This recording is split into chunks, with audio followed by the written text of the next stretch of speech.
Bible एक वर्ष में। नमस्कार, आप सबका बाइबल एक वर्ष में स्वागत है। आप सब ने जो कदम उठाया है प्रभु के वचन सुनने के लिए, यह हमारे जीवन के अंधेरों को दूर करेंगे और हमें प्रभु के प्रकाश में चलाएंगे। आज हम निर्गमन ग्रंथ का अध्याय 38, 39, लेवी ग्रंथ का अध्याय 25 और स्रोत ग्रंथ का 81वां स्रोत सुनेंगे। प्रभु का वचन सुनने से पहले आइए हम ईश्वर से प्रार्थना करें। हे प्रभु, हम आपका वचन सुनने वाले हैं। हमारे मन की आंखें खोलें और हमें आध्यात्मिक प्रज्ञा दें ताकि हम आपको जान सकें और आपके वचन के अनुसार अपना जीवन जिए। यह हम मांगते हैं आपसे प्रभु यीशु के नाम, आमेन। निर्गमन ग्रंथ अध्याय 38। होम बलि की वेदी। फिर उन्होंने बबूल की लकड़ी से 5 हाथ लंबी और 5 हाथ चौड़ी होम बलि की वेदी बनाई। वह वर्गकार और 3 हाथ ऊंची थी। उसके चारों कोने पर उन्होंने सींग बनाए। वेदी और सींग एक ही कांच खंड के बने थे। उन्होंने उसे कांसे से मढ़ा। उन्होंने वेदी का सब आवश्यक सामान भी बनाया, पात्र, फावड़ियाँ, कटोरे, कांटे और कलछड़े। यह सब सामान कांसे का था। उन्होंने वेदी के लिए कांसे की जाली का एक झरारी बनाई जो वेदी की आधी ऊंचाई तक पहुंचती थी। उन्होंने जाली के चारों कोनों पर डंडे के लिए कांसे के 4 कड़े बनाए। डंडे बाबुल की लकड़ी के बने थे और कांसे से मढ़े थे। तब उन्होंने डंडों की वेदी के दोनों ओर के कड़े में लगाया जिससे वेदी उठाई जा सके। उन्होंने वेदी तख्तों से बनाई। वह अंदर खोखली थी। चिलमची। उन्होंने दर्शन कक्ष के द्वार पर सेवा करने वाली स्त्रियों के दर्पण से कांसों की चिलमची बनाई और उसके लिए कांसे की चौकी भी बनवाई। आंगन। फिर उन्होंने आंगन तैयार किया। आंगन के दक्षिणी किनारे के लिए उन्होंने बटी हुई छालटी के 100 हाथ लंबे पर्दे बनाए। 7-7 कांसे के 20 खूंटे और कुर्सियां, चांदी के अकुड़े और पट्टियां। उत्तरी किनारे के लिए उन्होंने 100 हाथ लंबे पर्दे, 20 कांसे के खूंटे और कुर्सियों तथा चांदी के अकुड़े और पट्टियां बनाई। दक्षिणी किनारे के लिए उन्होंने 50 हाथ लंबे पर्दे, 10 खूंटे और कुर्सियां तथा चांदी के अकुड़े और पट्टियां बनाई। पूर्व का किनारा 50 हाथ लंबा था। प्रवेश द्वार का एक और 15 हाथ लंबे पर्दे, 3 खूंटे और कुर्सियां थीं। दूसरी ओर भी 15 हाथ लंबे पर्दे, 3 खूंटे और कुर्सियां थीं। इस प्रकार द्वार के दोनों ओर पर्दे थे। आंगन के चारों ओर के पर्दे छालटी के थे। खूंटों की कुर्सियां कांसों की थी और अकड़ों एवं पट्टियां चांदी की थी। खूंटों के अकड़ों और उनकी पट्टियां चांदी की थीं। खूंटों की ऊपरी भाग चांदी से मढ़ा था और उनकी पट्टियां चांदी की थीं। आंगन के द्वार के लिए नीले, बैंगनी और लाल कपड़े तथा बटी हुई छालटी के कपड़े का पर्दा बनाया गया। उसमें बेल बूटे कड़े थे। आंगन के अन्य पर्दों की तरह उसकी लंबाई 20 हाथ और उसकी ऊंचाई 5 हाथ थी। उसके 4 खूंटे थे। उनके लिए कांसे की 4 कुर्सियां और चांदी के अकुड़े थे। उनका ऊपरी भाग चांदी से मढ़ा था और उनकी पट्टियां चांदी की थीं। निवास और आंगन की सब खूंटियां कांसे की थी। सामान। निवास अर्थात विधान पात्र के तंबू के निर्माण में प्रयुक्त सामान का विवरण इस प्रकार है। मूसा की आज्ञा के अनुसार यह विवरण याजक हारून के पुत्र इतमार की देखरेख में लेवियों द्वारा तैयार किया था। प्रभु ने मूसा को जो आदेश दिया था उसके अनुसार यूदा वंशी उरी के पुत्र और हूर के पौत्र बसलेल ने सब कुछ बनाया। उसके साथ दानवंशी अहिसाक के पुत्र शिल्पकार अहोयाब ने काम कराया। वह नमूने बनाता था और नीले, बैंगनी और लाल रंग के कपड़े तथा छालटी में कढ़ाई करता था। चंदे में अर्पित सोना जो पवित्र स्थान के निर्माण में प्रयुक्त हुआ उसका वजन कुल मिलाकर 29 मन और पवित्र स्थान की तौल के अनुसार 730 शेकल था। समुदाय के नामांकन से प्राप्त चांदी का वजन 100 मन और पवित्र स्थान की तौल के अनुसार 1775 शेकेल था। 20 साल और उससे ऊपर के हर नामांकित व्यक्ति से एक बेका अर्थात आधा शेकल लिया गया था। कुल मिलाकर 6,03,000 व्यक्ति थे। उन्होंने चांदी के 100 मन से पवित्र स्थान की कुर्सियां और अंतरपट की कुर्सियां ढाली, अर्थात 100 कुर्सियों के लिए 100 मन, एक एक कुर्सी के लिए एक एक मन। शेष 1775 शेकलों से खूंटों के आंकड़े बनाए गए, उनका ऊपरी भाग मढ़ा गया और पट्टियां बनाई गई, चंदे के रूप में दिया गया। कांसा 70 मन और 2,400 शेकल था। इससे दर्शन कक्ष के द्वार की कुर्सियां, कांसे की वेदी, कांसे की झंझरी और वेदी का अन्य सामान तथा आंगन के चारों ओर की कुर्सियां, आंगन के द्वार की कुर्सियां, निवास की सब खूंटियां और आंगन के चारों ओर की सब खूंटियां बनाई गई थी। निर्गमन ग्रंथ अध्याय 39। महायाजक के वस्त्र। नीले, बैंगनी और लाल रंग के कपड़ों में उन्होंने पवित्र स्थान में सेवा करने के वस्त्र बनाए। उन्होंने हारून के लिए पवित्र वस्त्रों को उसी प्रकार बनाया जैसा कि प्रभु ने मूसा को आदेश दिया था। एफॉद। उन्होंने एफॉद को सोने के तारों, नीले, बैंगनी और लाल रंग के कपड़ों तथा छाल्टी से बनाया। उन्होंने ठोक ठोक कर सोने से पतली पतली पत्रियां बनाई और उन्हें कौशल से नीले, बैंगनी और लाल रंग के कपड़ों तथा छाल में लगाया। उन्होंने एफॉद के दोनों भाग कंधों की 2 पट्टियों में जोड़ दिए। कमरबंद उसी तरह नीले, बैंगनी और लाल रंग के कपड़ों से और छाल्टी के एफॉद के साथ कौशल से बुना गया, जैसा कि प्रभु ने मूसा को आदेश दिया था।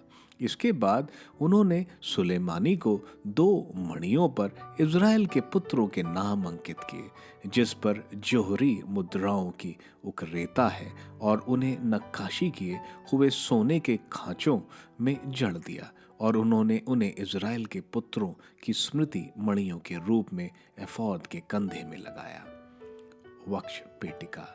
उन्होंने एक कुशल शिल्पकार द्वारा एफॉद की तरह सोने की तारे, नीले, बैंगनी और लाल रंग के कपड़ों तथा बाटी हुई छाल्टी से वक्ष पेटिका बनाई। वह दोहरी और वर्गाकार थी, 1 बिता लंबी और 1 बिता चौड़ी। उन्होंने उसमें मणियां की 4 पंक्तियां लगाई। पहली पंक्ति में 1 मणिक, 1 पुखराज और 1 मरकत। दूसरी पंक्ति में लाल मणि, 1 नीलम और 1 हरा। तीसरी पंक्ति में 1 तृण मणि, 1 यशब और 1 ययुक्त। और चौथी पंक्ति में 1 स्वर्ण मणि, 1 सुलेमानी और 1 सूर्यकांत मणि थी। उन्होंने इन्हें नक्काशी किए हुए सोने के खांचों में लगाया। इज़राइल के पुत्रों की संख्या के अनुसार 12 मणियां थी। हर मणि पर 12 वंशों का एक नाम अंकित था, जिस तरह मोहरे पर होता है। उन्होंने वक्ष पेटिका के लिए बटी हुई डोरियां के रूप में शुद्ध सोने की गुत्थी हुई सिकड़ियां बनाई।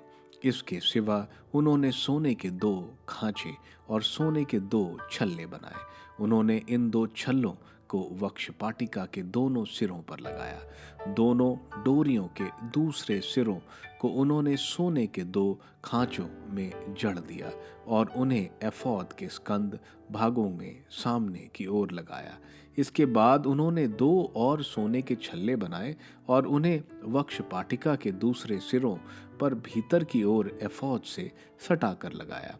उन्होंने 2 और सोने के छल्ले बनाकर उन्हें एफॉद के स्कंद भागों के नीचे सामने की ओर कमरबंद के पास लगाया। उन्होंने वक्ष पाटिका के छल्ले और एफॉद के छल्लों की नीली पट्टियों से जोड़ दिया, जिससे वक्ष पाटिका एफॉद के कमरबंद से बंधी रहे, जैसा कि प्रभु ने मूसा को आदेश दिया था। अंगरखा। उन्होंने एफोद का पूरा अंगरखा नीले कपड़े से बनाया। बीच में सिर के लिए एक छेद था और उस छेद के चारों ओर गरेबान जैसा एक गोट थी जिससे वह फटे नहीं। अंगरखे के निचले घेरे में उन्होंने नीले, बैगनी और लाल रंग के कपड़े तथा बटी हुई छाल्टी के अनार लगाए। अंगरखे के निचले घेरे में उन्होंने अनारों के बीच बीच सोने की घंटियां लगाई। अंगरखे के निचले घेरे में एक अनार के बाद एक सोने की घंटी थी, फिर एक अनार के बाद एक सोने की घंटी, जैसा कि प्रभु ने मूसा को आदेश दिया था। अन्य वस्त्र।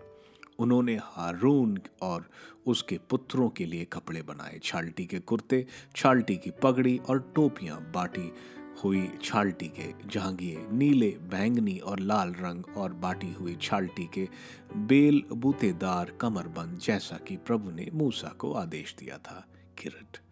उन्होंने शुद्ध सोने का एक पुष्प पवित्र किरीट बनाया और मोहर में अंकित अक्षरों की तरह उसमें यह अंकित किया, प्रभु को अर्पित। उसे नीले डोरी के सामने की ओर पगड़ी में बांधा, जैसे कि प्रभु ने मूसा को आदेश दिया था। काम की समाप्ति। इस प्रकार निवास दर्शन कक्ष का निर्माण पूरा हुआ। इजरायलियों ने सब कुछ वैसा ही बनाया जैसा प्रभु ने मूसा को आदेश दिया था। तब वे निवास को मूसा के पास लाए।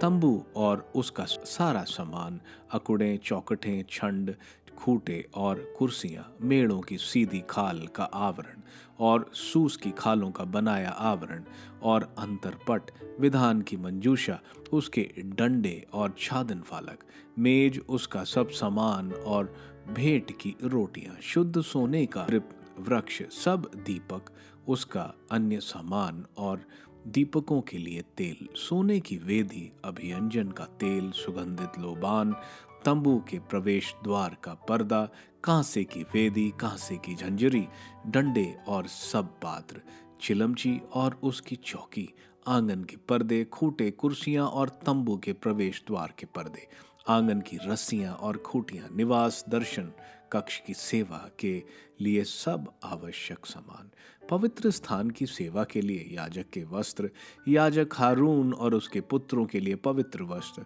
जब वे याजक के रूप में कार्य करते थे।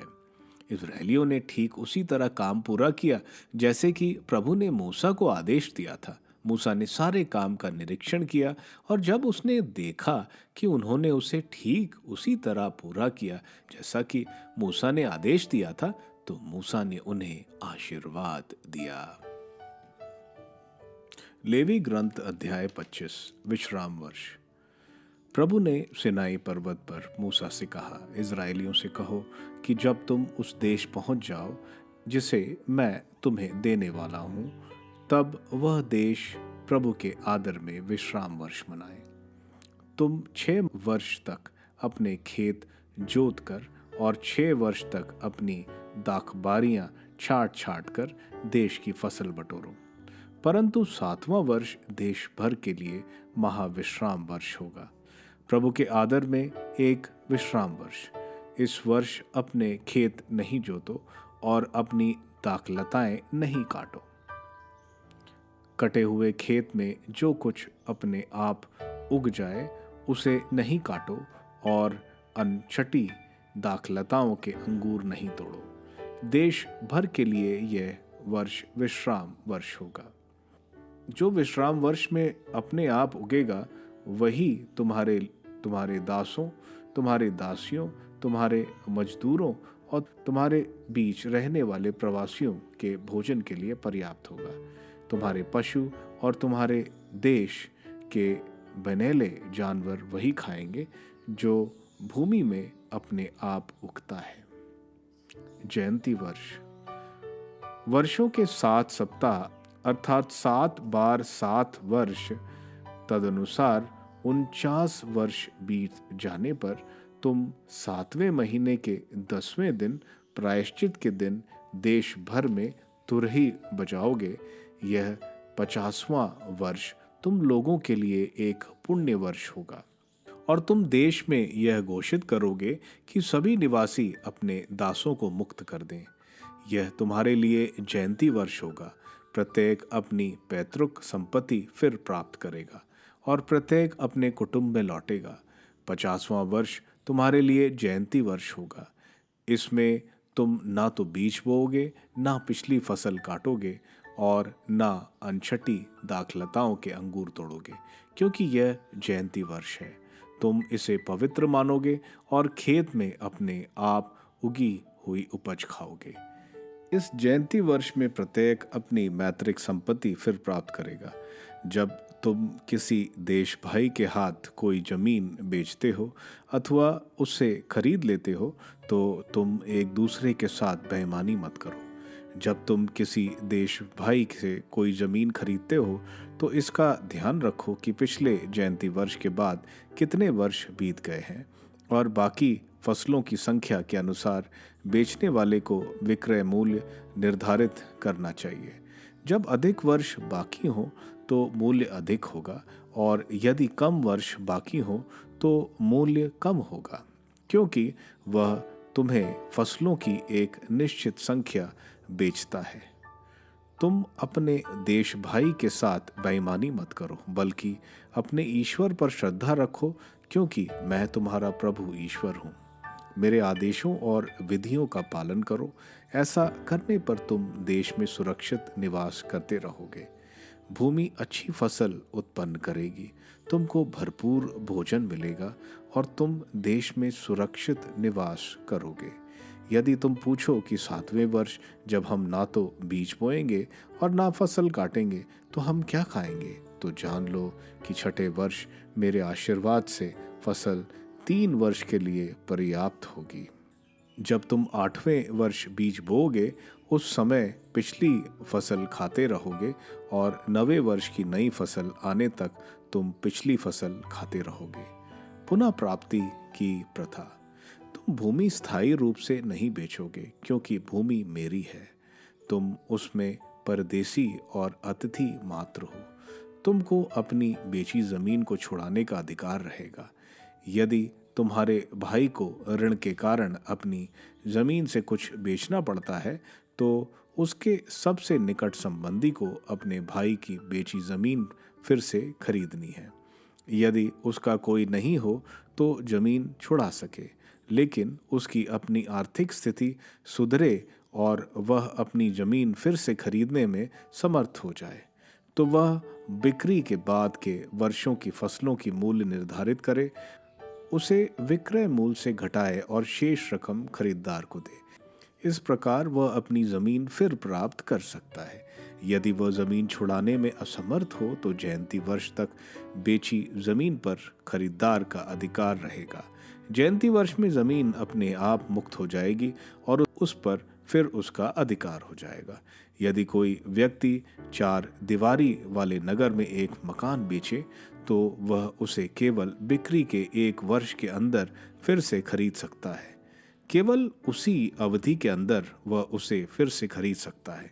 यदि 4 दीवारी वाले नगर का मकान 1 वर्ष के अंदर फिर से नहीं खरीदा गया हो, तो उस पर सदा के लिए खरीदार और उसके वंशजों का अधिकार रहेगा। फिर से खरीदने की अवधि बीत गई और वह मकान जयंती वर्ष में भी मुक्त नहीं होगा, परंतु जो मकान ऐसे गांवों में है जिनकी 4 दीवारी नहीं है, वे खेतों की तरह ही समझे जाएंगे। वे फिर से खरीदे जा सकते हैं। जयंती वर्ष में वे मुक्त हो जाते हैं।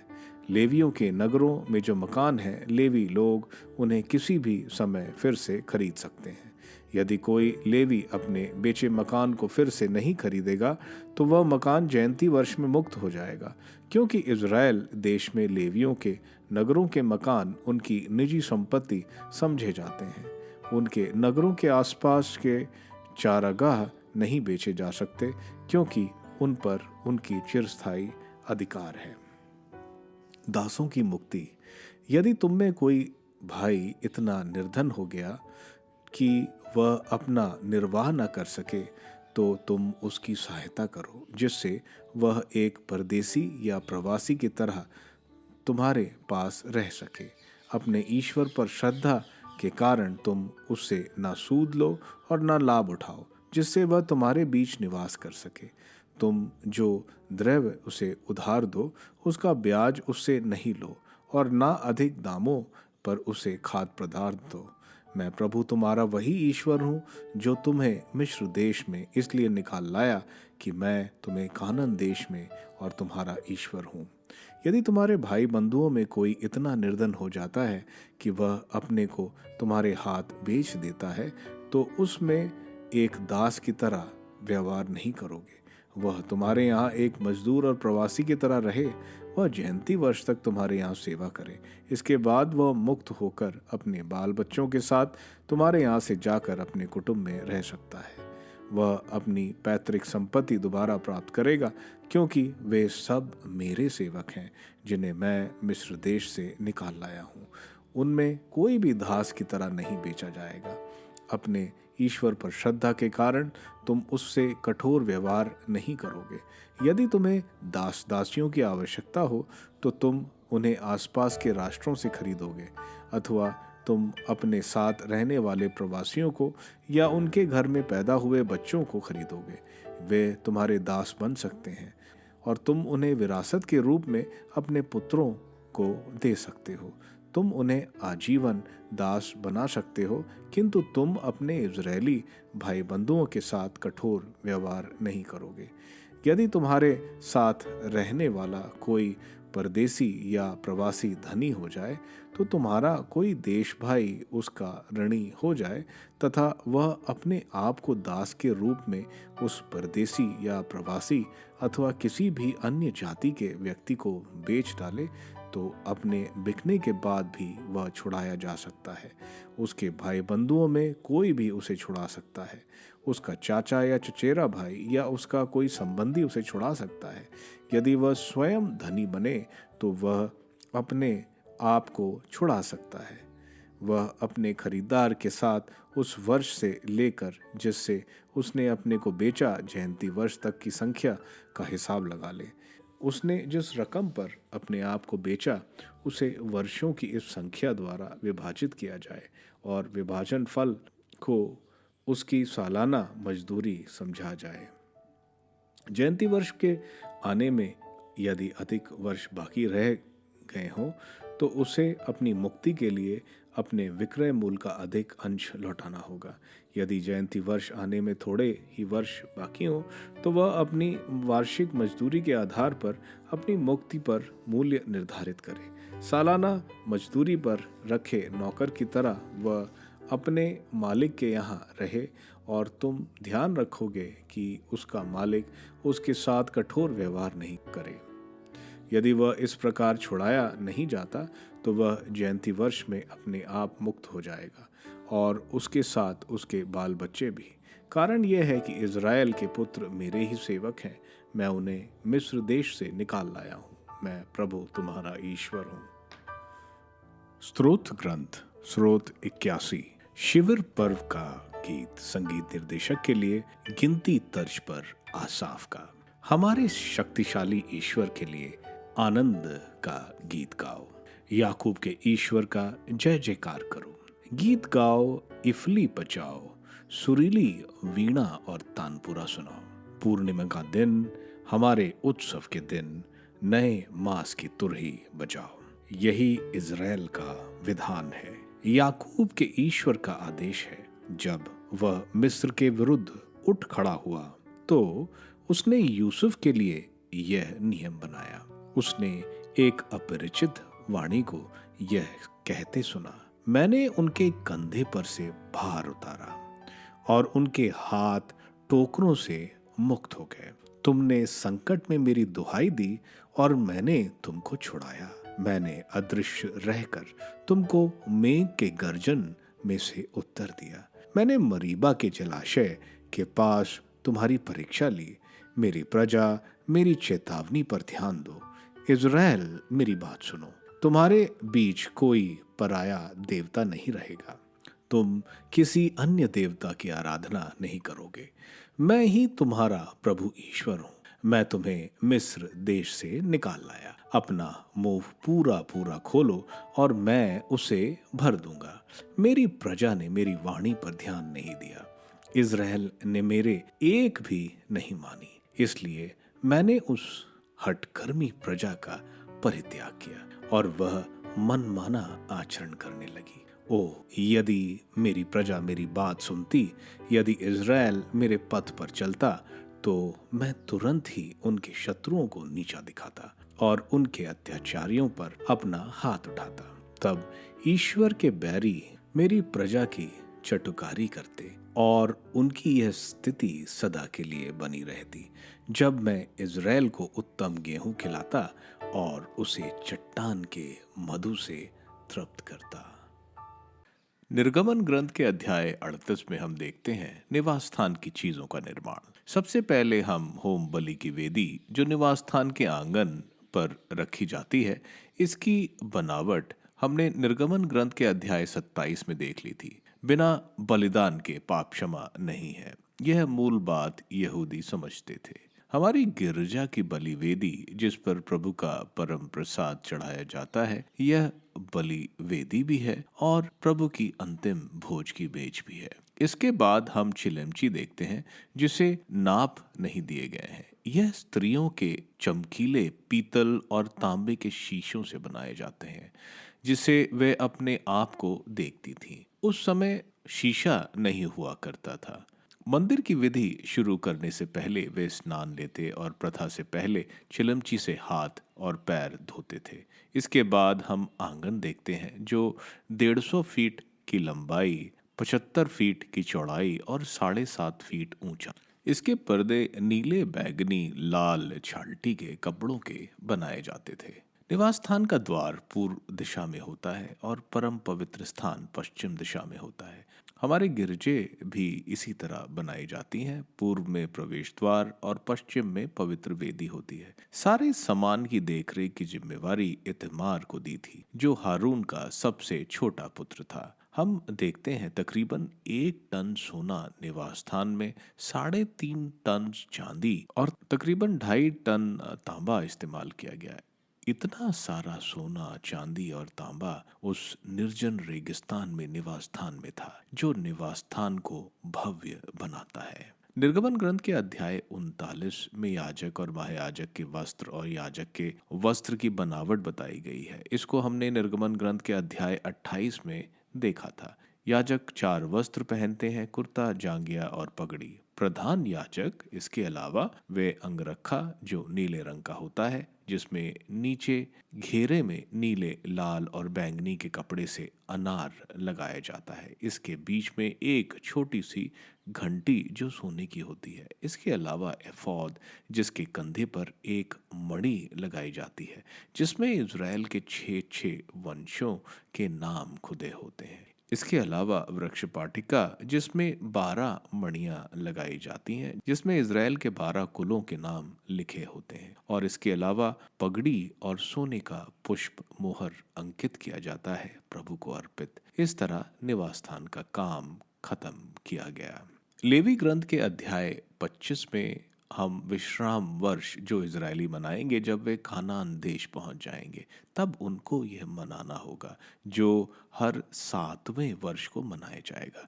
इस वर्ष कोई खेती नहीं की जाएगी और खेतों को आराम दिया जाएगा। जो कुछ अपने आप पैदा होता है उसी से कुछ ले सकते हैं। गरीब भी किसी के खेत से जो लगा है तोड़ सकते हैं। 8वें साल ही खेती की बुआई होगी। कोई उधार किसी इजरायली का दूसरे इजरायली पर होगा, उसे माफ किया जाएगा। इसके अलावा कोई इजरायली गुलाम हो, उसको भी मुक्त किया जाएगा। इसके बाद हम देखते हैं जयंती वर्ष जो 50 वर्ष में मनाया जाता है। यह है 49वां वर्ष जो भी विश्राम वर्ष होता है। उसके साथ साथ 50वां वर्ष भी जयंती वर्ष, उसको भी विश्राम का वर्ष मनाया जाता है, जो प्रायश्चित पर्व से शुरू होता है। ईश्वर बोलते हैं कि मैं तुम्हें 46वें साल से इतनी फसल दे दूंगा कि तुम्हें 49वें और 50वें और 51 वर्ष की लगाई फसल तक तुम्हें इतनी फसल प्रदान करूंगा कि तुम्हें फसल की जरूरत नहीं पड़ेगी। क्योंकि हम देखते हैं लगातार 2 वर्ष विश्राम के वर्ष मनाने हैं। इसमें सारी चीजें जैसे विश्राम वर्ष में होता है वह सब लागू है।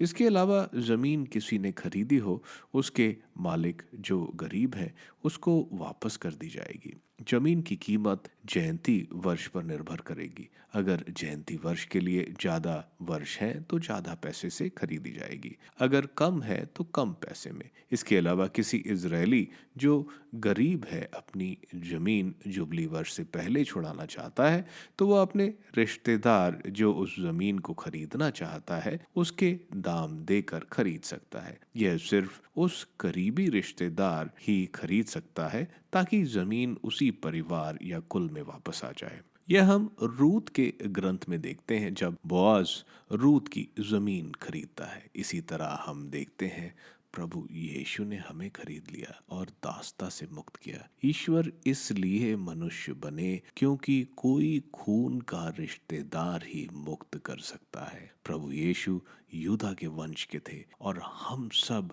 उनके परिवार के हैं, उनके रक्त के बपतिस्मा द्वारा। दूसरा, वे अपनी मर्जी से हमारी मुक्ति की कीमत चुकाने को तैयार हुए। इस तरह प्रभु ईसा मसीह ने हमें शैतान के कब्जे से छुड़ाया और हमारे लिए स्वर्ग के दरवाजे खोल दिए।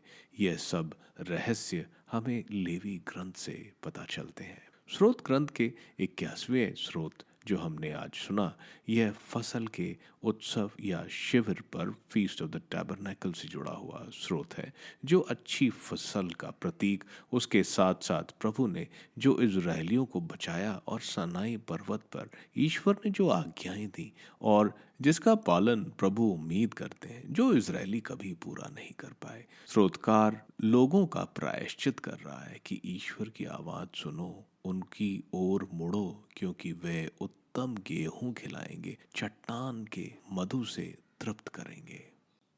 आप सबको धन्यवाद ईश्वर के वचन सुनने के लिए।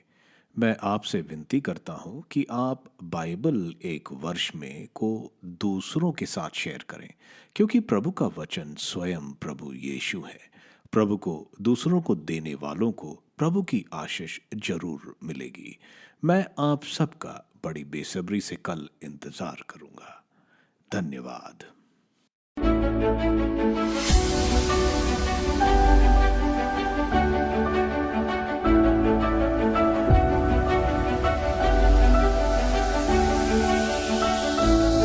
बाइबल एक वर्ष में